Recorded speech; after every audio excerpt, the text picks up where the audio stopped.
Train బోగి link కట్టవటంతో 3 గంటలుగా నిలిచిపోయిన జన్మభూమి super fast express. Visakhapatnam నుంచి విజయవాడ వైపు వెళ్లే జన్మభూమి సూపర్ ఫాస్ట్ ఎక్స్‌ప్రెస్ బయలుదేరిన 2 నిమిషాలకే ఔట్‌స్కట్స్ వద్ద ఏసీ బోగి లింక్ కట్టయి ఆగిపోయింది. దీంతో అధికారులు ట్రైన్‌ను వెనక్కి తీసుకొచ్చి స్టేషన్‌లో నిలిపారు. ఉదయం 6:20 నుంచి ట్రైన్ నిలిచిపోవడంతో ప్రయాణికులు అక్కడే ఉండిపోయారు.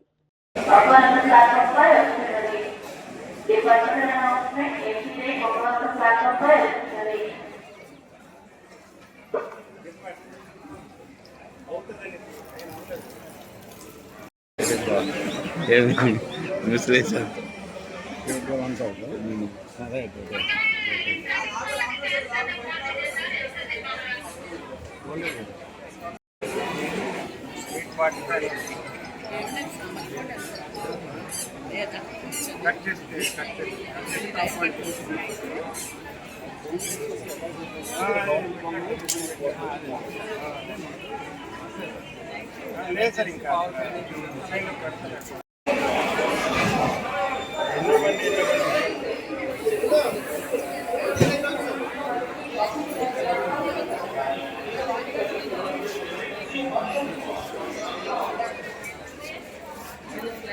FPA is arranged on platform number 1.